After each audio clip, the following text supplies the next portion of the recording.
Greetings. Thank you for tuning in to the Initiates. I am Yaya, the spiritual doula, and I'm back with another conversation for the initiates, those who are self-initiating. If this is your first time tapping into the initiates and tapping into the Mother's Daughters ITV, thank you for giving me a listening ear. After you get done listening to this video, please, if you don't mind, give me a thumbs up or a thumbs down, hell, for that matter. I mean, it's all good either way. Also subscribe, and hit the notification bell. Feel free to comment, and welcome to all of the new listeners. Please check out our other playlists. We have Sacred Empowerments of the Divine Feminine. We also have Prayers of the Awakened Goddess, and we got some more stuff coming up really soon. But this is the Initiates, where it's candid conversations, where I come and I share as a self-initiate for self-initiates. But all are welcome. Cross-watchers are welcome if you are part of any, collective movements or anything like that. Don't be shy. It's all good. So I want to welcome my returning subscribers and listeners. What's up, tribe? I hope you're doing well. I hope you're feeling well, your family as well, and all is well. All right. Well, this might be a little bit of a weird flow in this particular episode, because I want to talk from my heart space, right? Because that's where I'm at today. And have been there for a few days, but it's really, sitting heavy on my heart space. The energy is sitting heavy there today, this morning. And, because of that, my thoughts are a little scattery. Virgos don't do well in their heart space. We're very loving people, but we are very analytical, and we do better loving from the mind. Okay, if you get a Virgo to love you in their mind, you got yourself something. But that heart space thing, I don't know, it's a little shaky.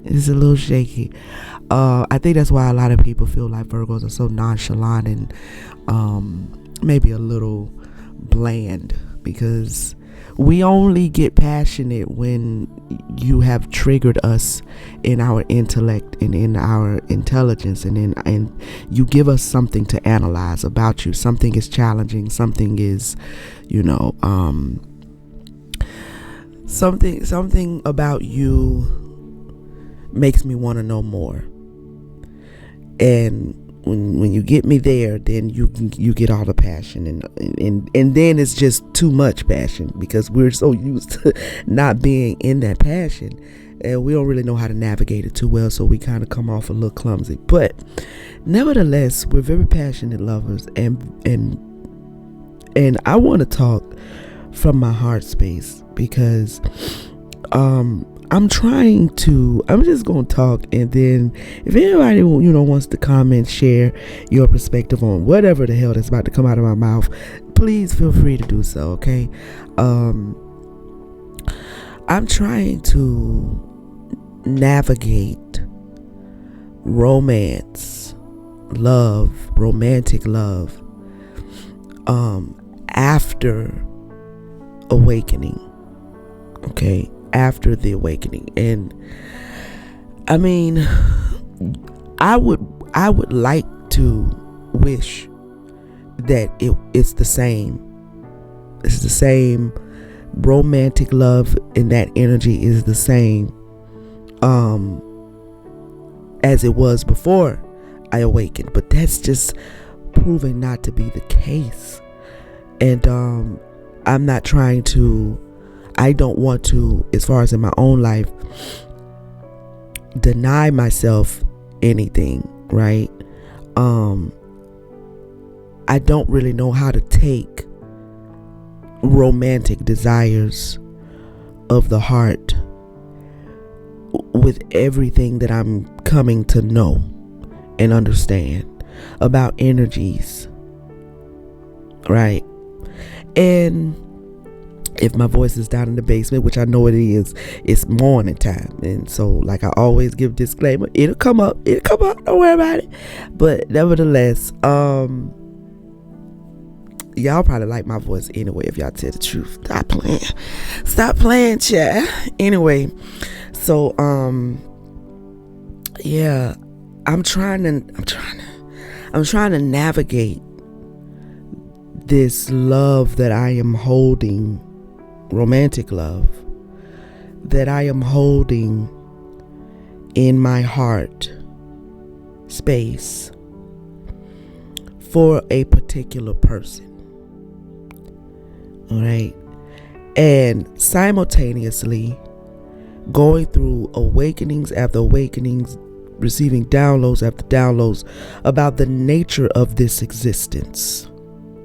And there comes a point where, or I've come to a point where, because I investigate the nature from the spiritual aspect of this existence, then I come to the door of love.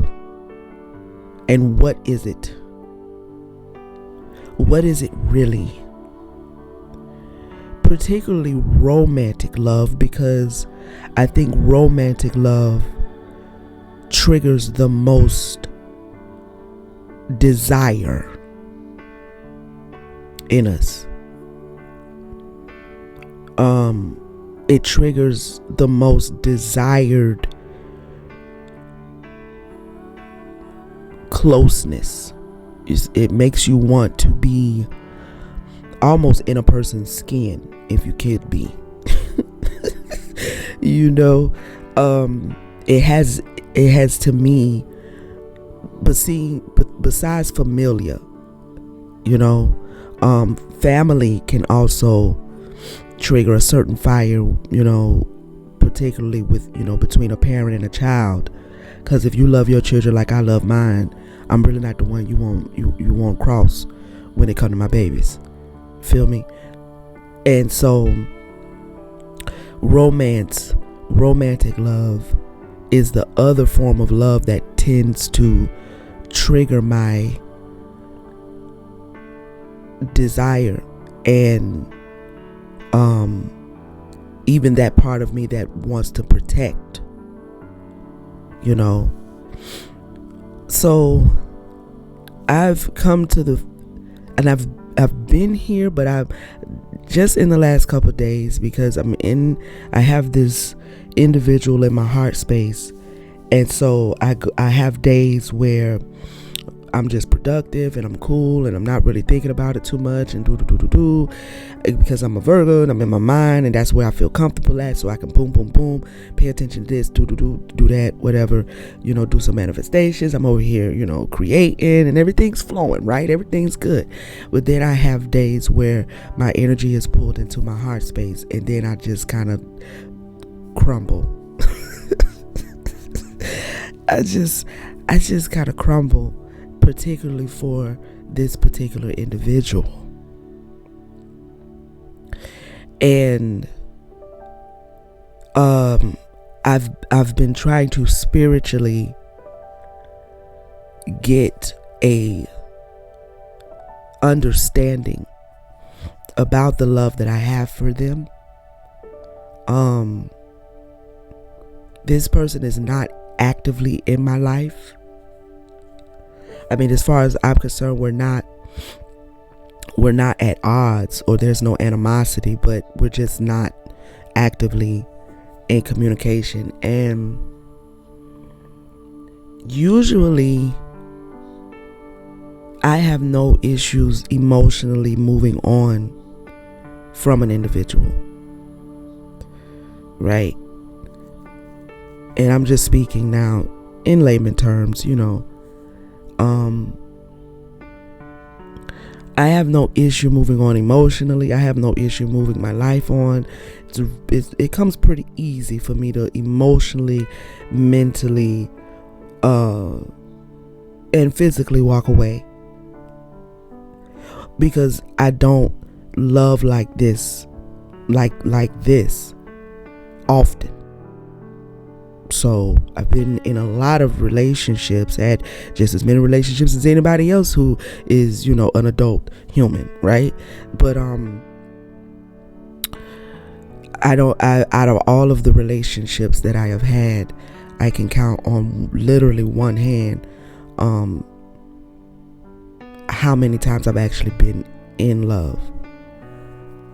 I've loved for various different reasons. I've been in romantic relationships where it was just like, really more like, this is my friend and this is a play cousin, but we're in a romantic relationship and we're going to ride it out until the wheels fall off, and then the wheels fall off, and then we like, oh, hey, we probably should have just been friends anyway, right? Like I've had that, but I don't fall in love often. And so at the commencement of my spiritual awakening in this phase of it, I met an individual and fell in love at the start of my spiritual awakening. And so this love has been journeying with me through this spiritual awakening. And it has been proven very difficult for me to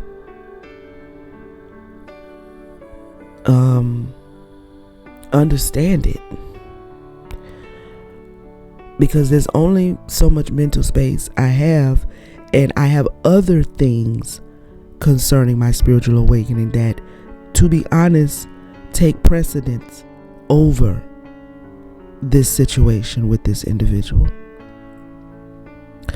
I mean, I'm literally seeking out my soul's salvation.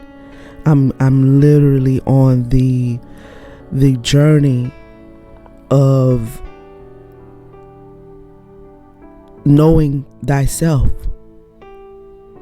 And this situation with this individual and this love that I have for them has kind of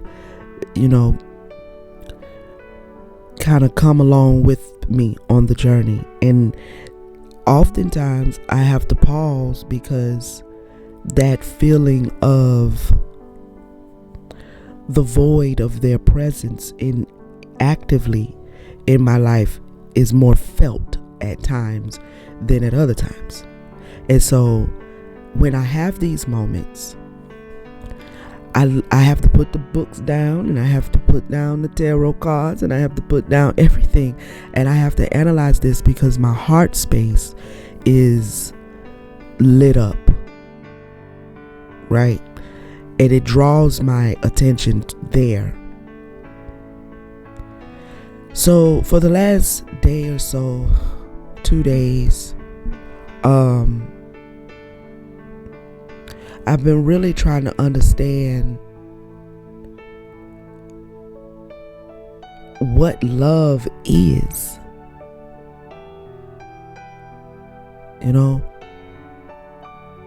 As you start to awaken and initiate yourself, understand that this initiation, this awakening,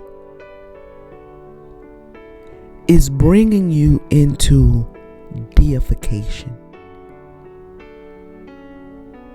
self-reliant energy. It's the whole point. The whole point is to get you out of the slavitude, bring you into a certain freedom where you can have space, time, and energy to uncover who you are, your powers, what make you you, your light, your darkness, all of that, so you can be a power, right? You can be a power. That's the whole point. You're on a journey to self-deification. I've said before in another initiates, please take the time to go check out the other episodes. I said before that Earth is where gods are born. Okay? Earth is where gods are born. Earth is where gods reside. All right? And so out of the experience of Earth, a higher consciousness can be afforded to you, allowing you to vibrate at a frequency where you are in essence deified, because you become or return to, however you look at it, a self-reliance, which you cannot be a deity and not be self-reliant. That's the whole point. That's the whole frequency of deification. Okay, so I'm trying to understand the energies of love, because this energy is running rampant in my heart space, and it causes me to want a certain fulfillment of the thing. It causes me to still have great desire for an individual. And then I even think about, if not with that individual, and even if I ever do not release, because I don't think, and see, I don't know if love is something that we're not supposed to be finding ourselves under the sway of. And I'm going to read something in a minute to help you understand why I say that. All right. But I'm going to speak in terms of the fact that right now I'm still under the sway of it, very much so, for a particular individual. But in my common sense, I know that sometimes you love people whom you cannot actually be in the relationship with for various reasons. And so I then go about setting about releasing, or attempting to move on, or attempting to let go. And I go through days where I feel like, okay, boom, whatever it is, what it is, you know what I'm saying? You know, I'm like, you know what I'm saying? But my heart space is not in alignment with my mind. And so what I then have to do is basically ignore the heart space for a little while, so I can get some shit accomplished around here.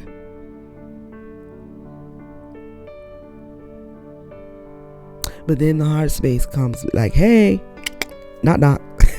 Like, I don't know if you thought that you know, with your good spiritual awakening and everything, that you wasn't gonna have to pay no attention to me. But hello, I'm still here. It is like, oh shit. Okay. God damn. I really want to understand why this love for this individual is so monumentous. Not because of who the love is for, but because of the power of the love. In essence, I want to uncover what is love. Not based on a bunch of, society, cultural, structured indoctrinations of love. I want to know what this is. Because on the flip side of the coin, I am aware that I am in an illusion. I am living and existing in a dream. It is a dimension, it is a consciousness, it is a thought. So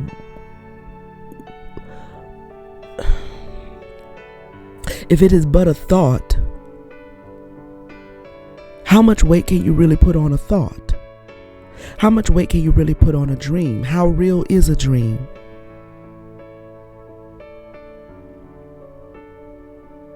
How real is it? And is a dream all we have and all we are? Or is there something else outside of these dreams? You want to call them dimensions, you want to call them thoughts, you want to call them frequencies, you want to call them realities, whatever. But what we do, I'm sure we understand collectively, is that the mind is the mechanism and the vehicle for accessing these various realities, which means each reality is only a thought. It's only a dream.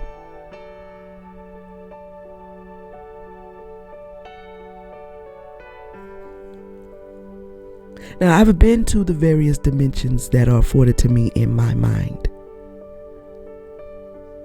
As I've grown spiritually, I've been able to access higher states of consciousness, frequencies where I also exist. I do it frequently. And when I'm in those other states of consciousness, everything in those states of consciousness feel real. I have friends. I have a husband and one with a daughter. I have 2 sons in this reality. But I have another one where I have a little girl and a big old family, and everybody's, you know what I'm saying? Like this. So, and when I'm in those other states of consciousness, they all feel real. So it's almost like consciousness is the only thing that is real. The dream is the only thing that is real.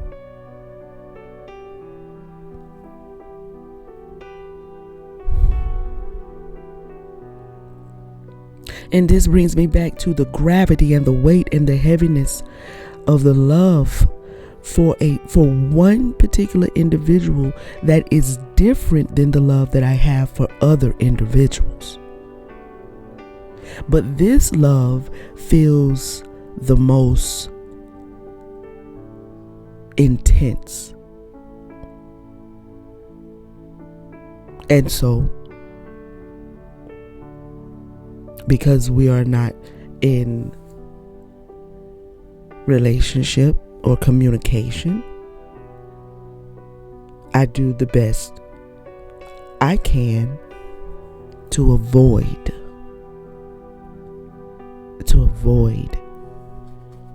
that heart space concerning that individual. I woke up this morning and Spirit said to me, what you try the hardest to avoid will have the most control over you.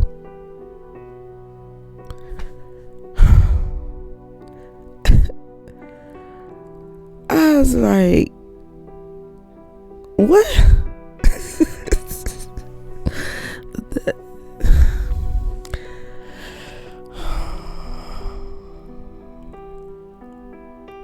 So how do I navigate this, Spirit? Because when I don't try to avoid the energy of this love, I succumb.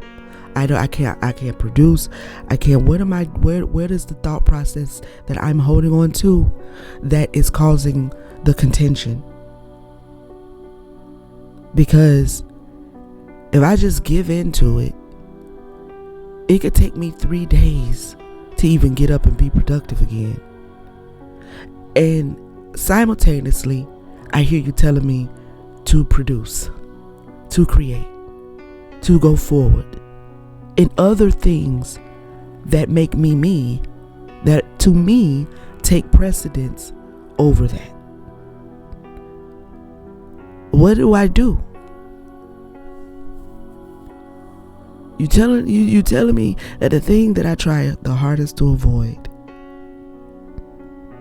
will have the most control over me. Okay. I gotta sit with that, family. I gotta sit with that because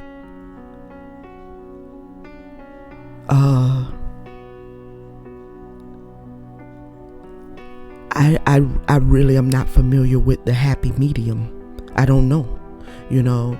I am fully aware of energies and don't really want to send mental frequencies or energies to anyone who doesn't want them, right? But it's a heartstring. So it's like, because I don't know what I need to know, then I try my best to just stay out of that frequency. For one reason, that it hinders my productivity at times, and for another reason is because I don't want to be sending energy. because it may not be welcomed. Right?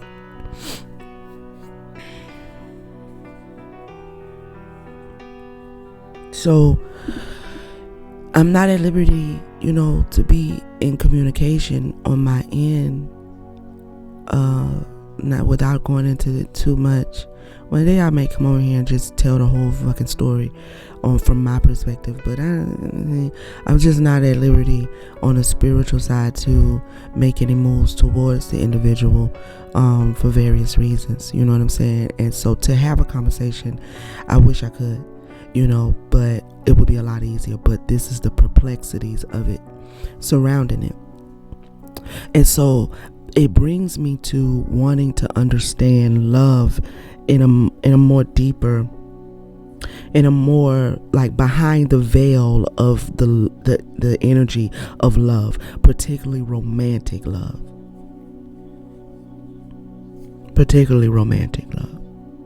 Because I think if I can understand the intensity of romantic love, I could probably understand all the other loves, because it's all really one form of love. It's just various degrees of intensity. And so that intensity causes us to play out in people's lives in different ways. You have the same love for your husband that you have for your daddy. You really do. Unless you don't love your daddy, but you love your husband. Whatever. That's not my business. But what I'm saying is, if everything is all is well in those relationships, it's the same. Love is love, but the intensity causes the emotions and the feelings in the body, the sentient feeling of love, to be different. So you don't lust for your daddy like you lust for your husband. Assuming everything's healthy and whole. I ain't getting your business. But what I'm saying is, typically, we don't, when it comes to family, we vibrate a certain way. When it comes to lovers, we vibrate a certain way. When it comes to our kids, we show up a certain way, because the frequency and the intensity of the power of love is showing up different ways based on the way the mind has compartmentalized those relationships. But it's all love.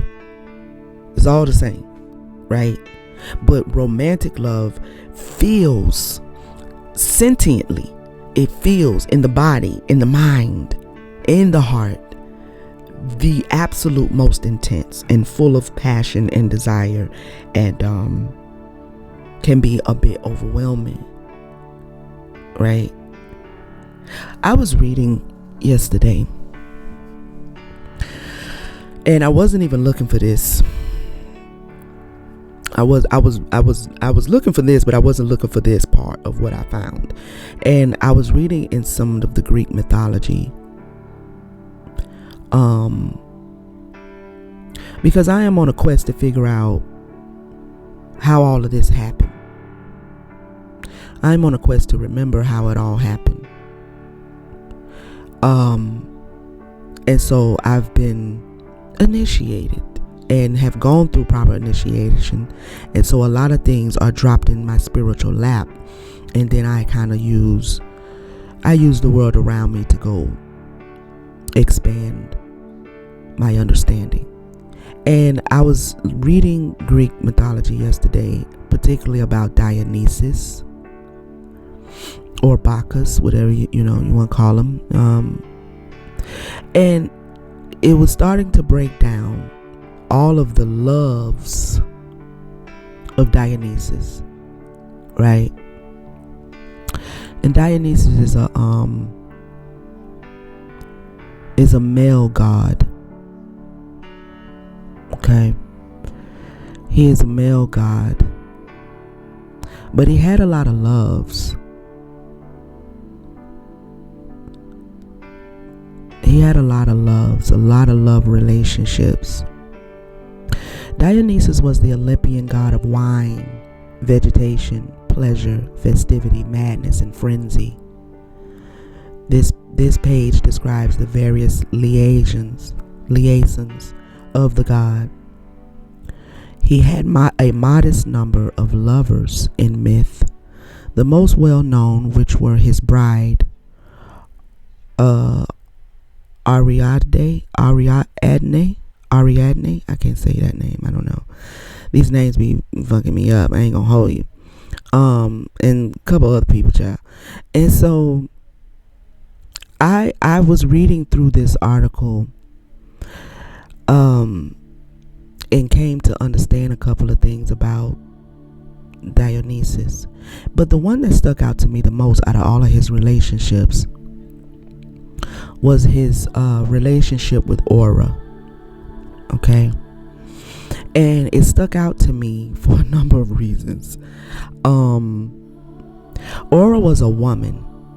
She was not a god. She was a woman. All right. And she was a maiden of the mountains, a hunter.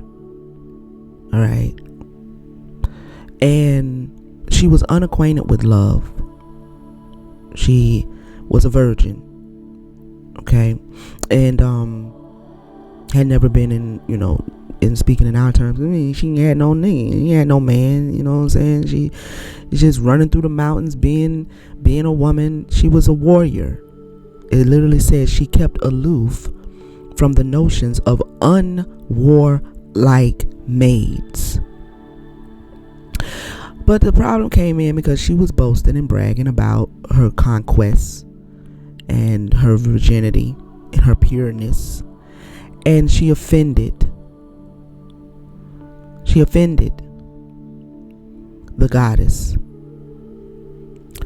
And so here comes Eros. And I'm going to paraphrase a lot of this because it's just in this article, it's quite a long story. But here comes Eros, love. And Eros shoots a sword. Now this is all supposed to be Aura's punishment for her bragging and boasting. The first person she offended was the goddess, it said. Well, which goddess? It seems she offended the goddess of Aphrodite. Okay. And so Aphrodite utilized Nemesis to teach her a lesson.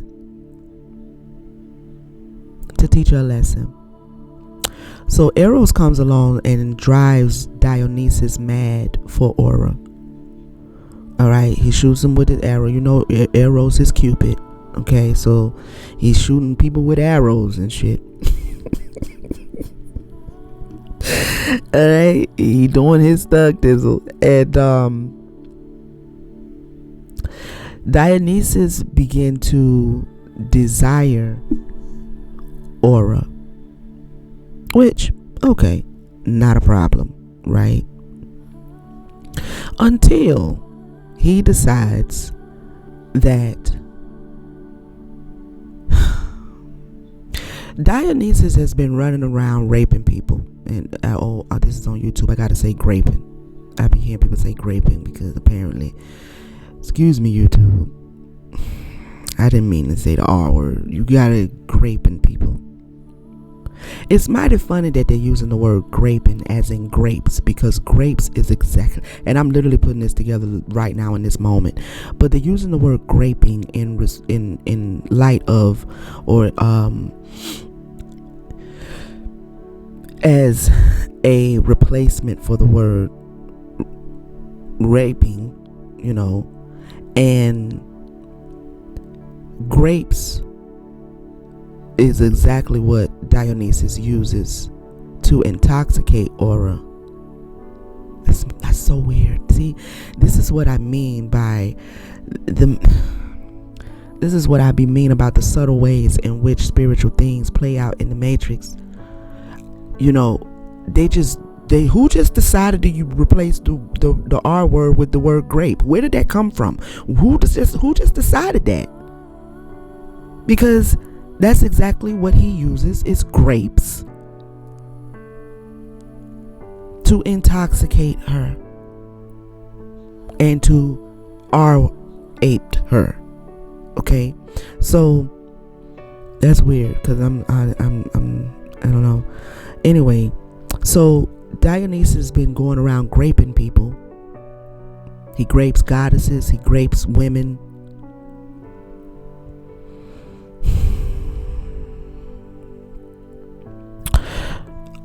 But he's been struck by Eros. He's been struck by love for Aura. And Aura was running through the mountains and she got thirsty. And so Dionysus calls up a spring for her to drink from. But it was a spring of wine. It was a spring of wine. And she drank from it. And she became drunk and fell asleep. So he put her to sleep. And after he saw that she was asleep, it says he crept up noiseless, unshod, and on tiptoe, and approached Aura where she lay without voice or hearing. With gentle hand, he put away the girl's neat quiver and hid the bow in a hole in the rock, that she might not shake off sleep's wing and shoot him. Then he tied the girl's feet together. Now this is all in love. This is my point. He has been struck by Eros. In his passion, in his love, in his desire for this woman, he has gotten her drunk, wait till she fall asleep, intoxicated, and then he tied the girl's feet together with indissoluble bonds, and passed a cord round and round her hands, that she might not escape him. Then he laid the maiden down in the dust, a victim heavy with sleep, ready for Aphrodite, and stole the bridal fruit from Aura asleep. That's a cute way of saying he raped her. Alright? Because intercourse is how marriage bonds are created. Okay? And we all know that. I hope you don't think it's your piece of paper that makes you married. It makes you married in the legalities of the legal governmental system. It makes your marriage the property of government or the property of state. But your marriage is consummated through intercourse. Okay? So, the husband brought no gift. On the ground, the hapless girl, heavy with wine, unmoving, was wedded to Dionysus. Hypnos, sleep, embraced the body of Aura with overshadowing winds, and he was marshal of the wedding for Bacchus, or Dionysus. It's the same god. For he also had experience of love. He is yokefellow of Selene the moon. He is companion of Erotes, loves, and nightly caresses. So the wedding was like a dream. Lord have mercy. The wedding was like a dream. For the capering dances, the hills skipped and leaped of itself. The Hamadryas, half visible, shook her age mate fur. Only maiden Echo did not join in the mountain dance, but shamefast hid herself unapproachable under the foundations of the rock, that she might not behold the wedding of woman mad Dionysus. When the vine bridegroom had consummated his wedding on that silent bed, he lifted cautious foot and kissed the bride's lovely lips, loosed the unmoving feet and hands, brought back the quiver and bow from the rock, and laid them beside his bride. He left to the winds the bed of Aura still sleeping, and returned to his satire, with a breath of the bridal still about him. Now watch this. After these caresses, the bride started up. She shook off limb-loosing sleep, the witness of the unpublished nuptials, saw with surprise her breast bare of the modest bodice, the cleft of her thighs uncovered, her dress marked with the drops of wedlock that told, listen, her dress marked with the drops of wedlock. This sounds very Monica Lewinsky-ish, don't it? You know,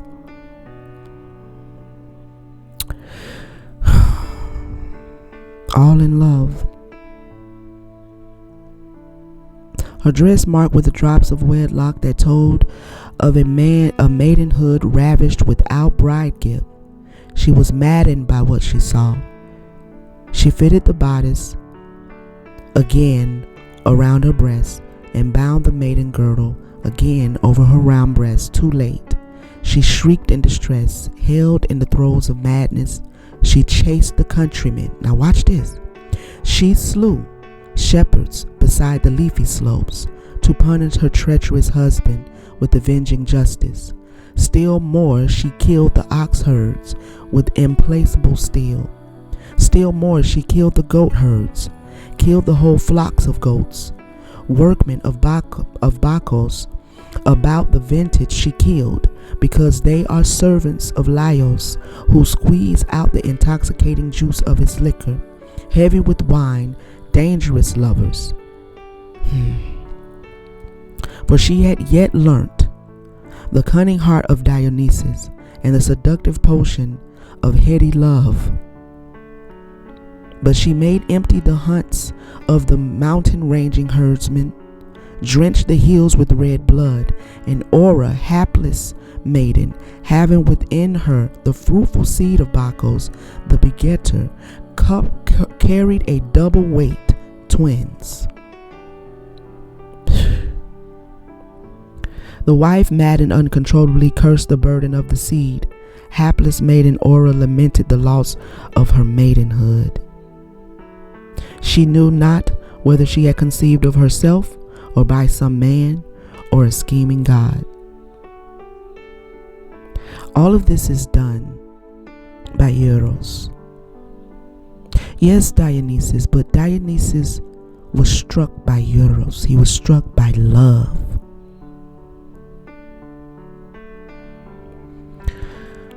No, love doesn't give you the right to go out and grape someone.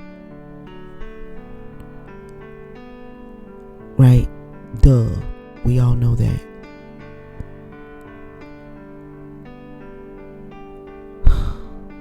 But this is what I mean by me wanting to understand the influence of this Eros.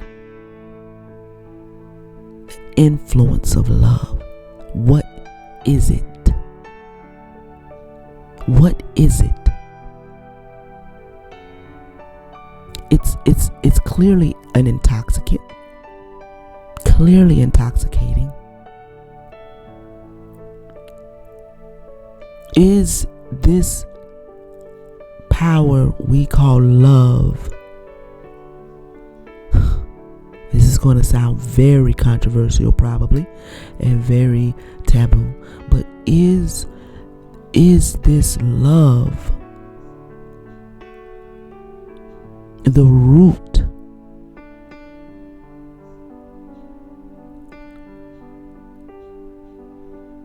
to all of the anguish,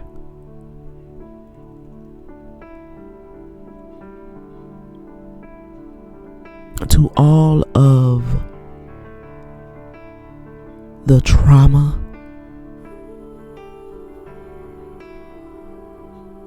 to all of the trauma? We talk heavily about hatred. Hatred. And this is, I'm just sharing my thoughts, and because I'm trying to understand.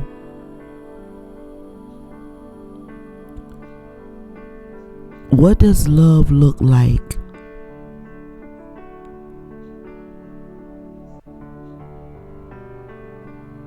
when it is healthy? And is there a such thing?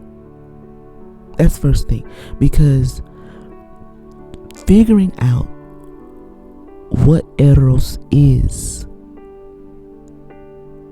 what it actually is, it will take more reading, more researching, more downloads for me to understand.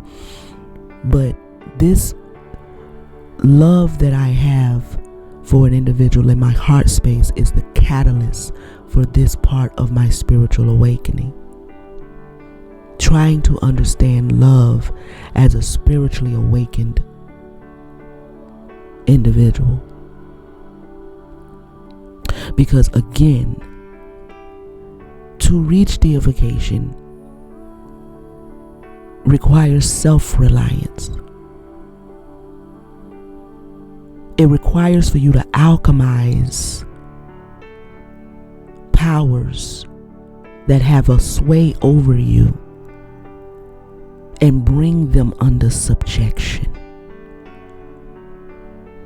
In order to do that, you have to know what they really are.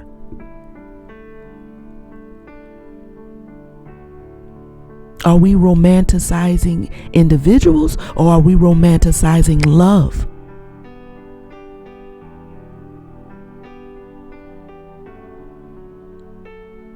Is romance and any other form of eros the root cause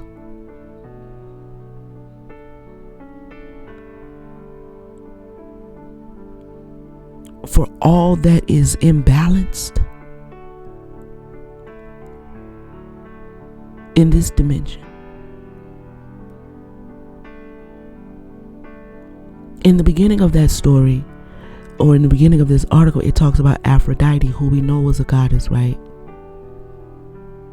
And Dionysus is a goddess. And Aphrodite, it says, Dionysus is a god. Aphrodite, it says, and Dionysus had a brief love affair. But Aphrodite, as a goddess, was then punished by Hera for her promiscuity.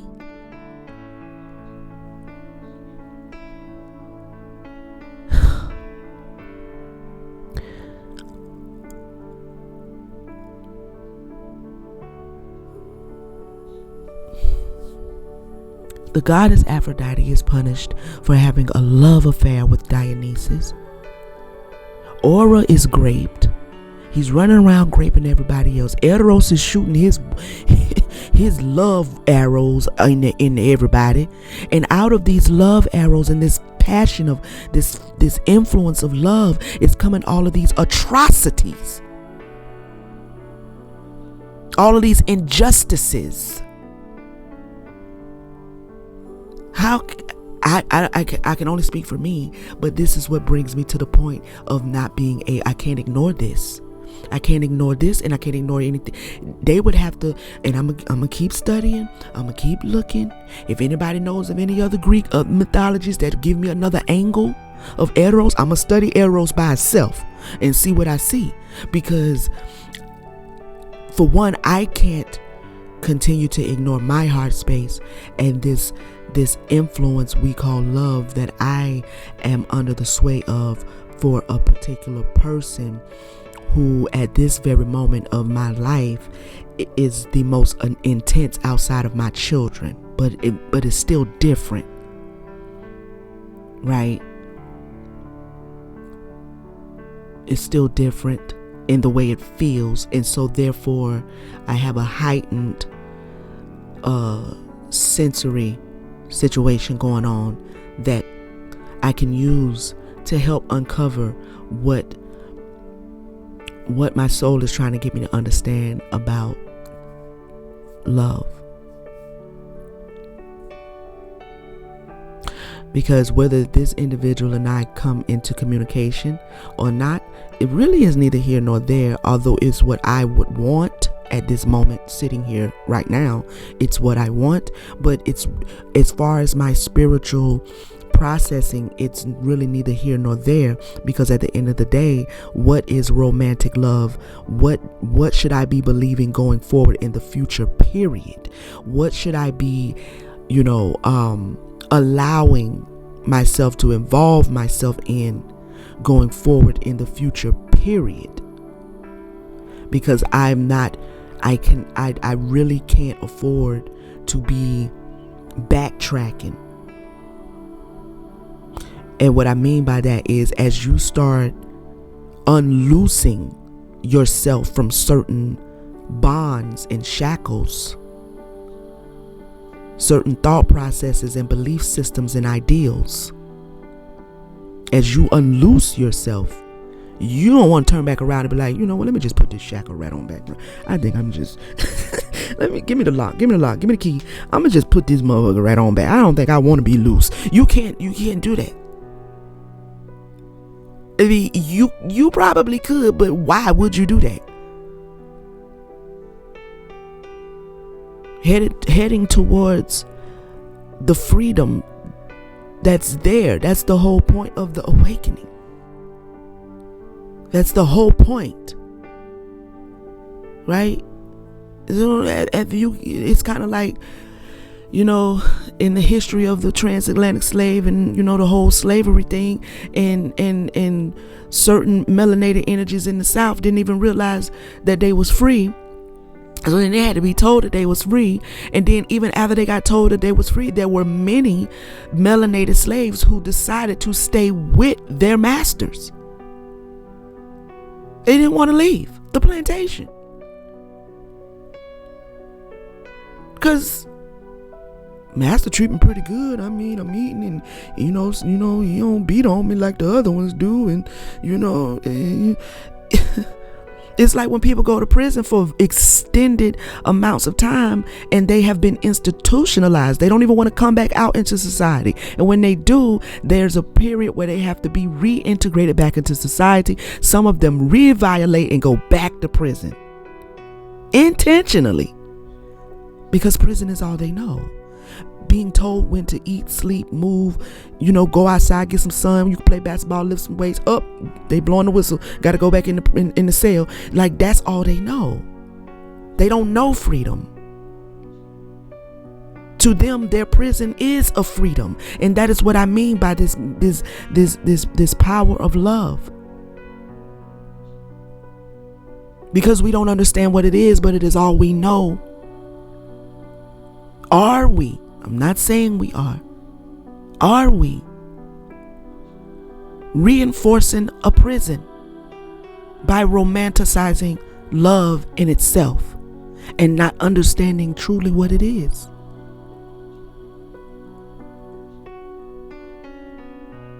What is it? What is it? Thank you for tuning in to this episode of The Initiates, and I appreciate you listening thus far. I know it probably seemed everywhere, and I thank you for giving me space and time to kind of talk my shit out with you. And please feel free to comment, like it. That's a good way to energy exchange. We're definitely trying to grow our sisterhood, our tribe here. And also, please hit the subscribe button, okay? And join us. Hit the notification bell so you know when I'm back with another one. And I hope you have a beautiful week. And just stay strong, stay tapped in, stay restful, meditate, tap in with your ancestors, do your libations, do your offerings. You know what I mean? And it is what it is, and we'll be back with a kind of, I'm gonna figure it out, and then I'll come back and I'll share whatever I find. All right. This has been The Initiates, and thank you for tuning in. Thank you for giving me space to kind of hash this out with you, and share where I am right now and what's going on. Please feel free to comment. Leave a comment. Let me know what you think, what you got going on, and you tap in with me. Also, like the video, please. That is a good way to do an energy exchange or give or share energies with me and help me to grow the platform. Also by subscribing, we are growing every day, making good progress, and I'm very glad to see that. So if you will hit the subscribe button and join the family, join the tribe, join the sisterhood, that'd be wonderful. Also hit the notification bell so you know when I'm back with another one. All right, you know when I'm back with another video. Check out the other playlists that we've created, and I hope you have a wonderful week. All right, and I'll see you on the next one, family. Peace.